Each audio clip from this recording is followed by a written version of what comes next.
In the world of Magic the Gathering, few collaborations have caused as much excitement as this one. Avatar: The Last Airbender, the elemental saga of balance, destiny, and power, is officially entering the arena of Magic. And today, Wizards of the Coast has unveiled the core mechanics, card types, and gameplay rules that bring the four nations to life. From bending the elements to mastering legendary heroes, this crossover isn't just a set, it's a universe reborn. Let's break down everything you need to know about the mechanics, card types, and rule changes coming with the Avatar: The Last Airbender set. The power of the elements. The Avatar set introduces 4 brand new bending mechanics, one for each element: air, water, earth, and fire. Each represents a different style of play, and together they define how you'll channel your deck's elemental identity. Airbending. Airbending is all about speed, fluidity, and motion, just like Aang himself. Mechanically, the ability reads Exile Target Permanent. While it's exiled, its owner may cast it from exile for 2 generic mana. That means Airbending temporarily removes a card from play, giving you the ability to dodge danger, avoid targeting, or reset its effects. It's a powerful mechanic that blends protection and timing, forcing your opponent to second-guess every move. So far, only 2 airbending cards have been previewed, and each specifies what type of permanent you can target: creature, enchantment, or artifact. So keep an eye on card text before playing. From a standard perspective, this ability synergizes beautifully with warp effects, and especially shines alongside the Overlord's archetype, where exile and recast loops can fuel devastating combos. Airbending is subtle. It's not about brute force, it's about control through movement, just like the monks of the Air Nomads. Waterbending. Next comes Waterbending, the art of adaptability and flow. In Magic terms, waterbending appears on activated abilities, reading, while paying a waterbending cost, you may tap your artifacts and creatures to help. Each one pays for 1 generic mana.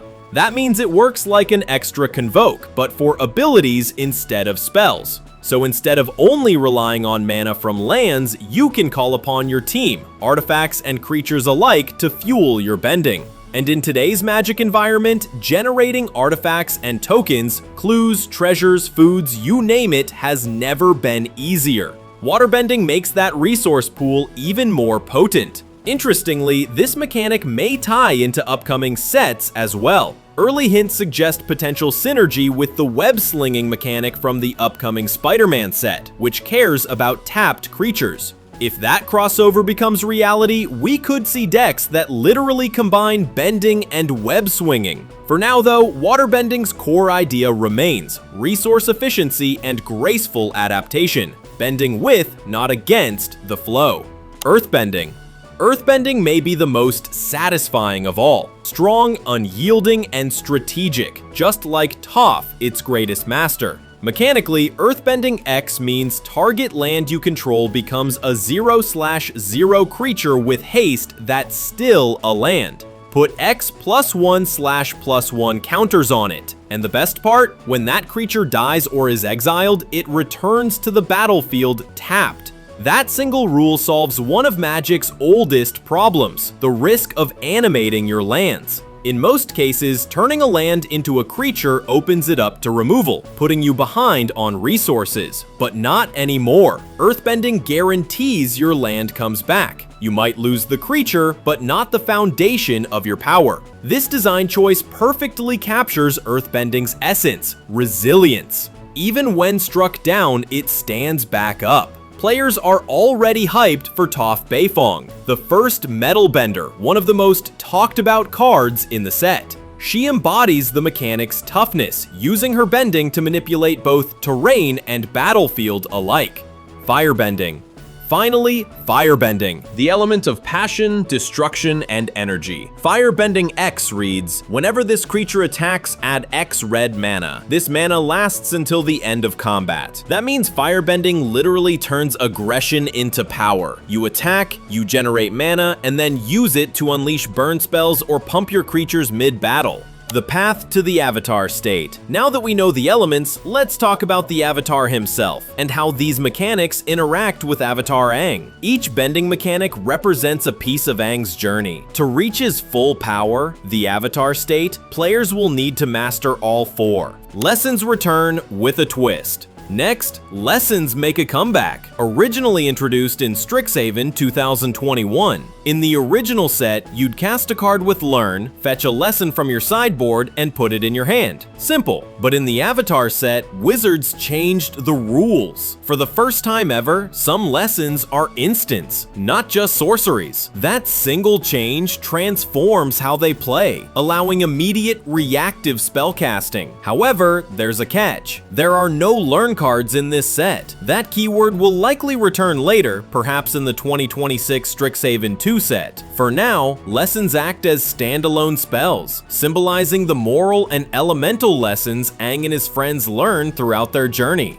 Shrines make a spiritual return. One more returning card type. Shrines. These legendary enchantments last appeared in Kamigawa Neon Dynasty, but here they've been reimagined through the lens of the 4 nations. Take the Southern Air Temple for example. It's a legendary shrine that triggers both when it enters the battlefield and whenever another shrine enters under your control. This encourages building shrine synergy, rewarding spiritual growth, not just brute power. Fans of Go Shintai decks, rejoice! The spirit of enlightenment is alive and well. New rules and color identity explained. Let's talk rules, because this set introduces some tricky scenarios, especially for saga transformations and color identity in Commander. Take the Rise of Sozin, a 6-mana saga that transforms into Firelord Sozin. Players have been asking, is this card's color identity mono-black or black-red? The answer? It's mono-black. Here's why. The red mana symbol you see on the card appears only in the reminder text, the italicized part that has no functional effect on gameplay. Reminder text doesn't define color identity, it's flavor, not function. For comparison, cards like Blind Obedience or Sphere of Safety also have off-color symbols in their reminder text, but those don't change color identity either. Now, if a mana symbol appears in the rules text, that's a different story. And that's exactly the case with Firelord Ozai from the Avatar Jumpstart set. Here, the red mana symbol is part of the actual ability, written into the rules text. That means Ozai's color identity is black-red, not mono-black. It's a small detail, but crucial for Commander legality, and one that defines deck building in this crossover world. A glimpse into gameplay. So how will this all play out on the table? Let's imagine. You lead with Katara the Fearless, giving you a strong ally base. You drop a few support creatures, tapping them for Waterbending to pay for an activated ability. Then, you Earthbend the land, turning it into a 5/5 attacker. Next turn, you Firebend with Zuko the Banished Prince, attacking and generating red mana to cast Fated Firepower.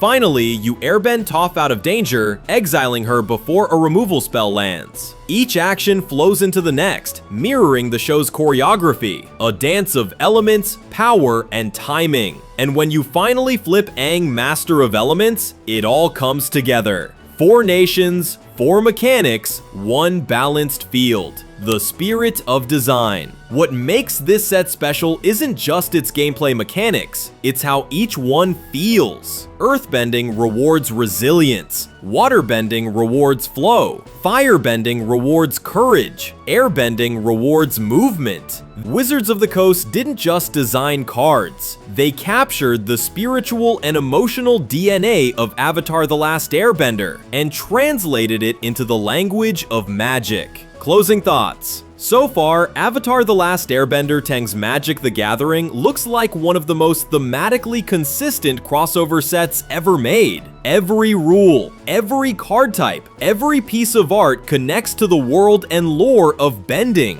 From the revival of allies and shrines, to the bold new mechanics of elemental bending, and for fans who grew up with Avatar, this isn't just nostalgia. It's a chance to play the story, to summon the Avatar, unleash the elements, and restore balance to the multiverse. So, what's your element? Will you strike fast with fire, stand firm with earth, flow with water, or dance with the wind? Whichever path you choose, remember, the elements are yours to master. If you enjoyed this breakdown, hit that like button and subscribe for more deep dives into the world where storytelling meets strategy. Because in the game of Magic, and in the world of Avatar, balance is everything. Thanks for watching.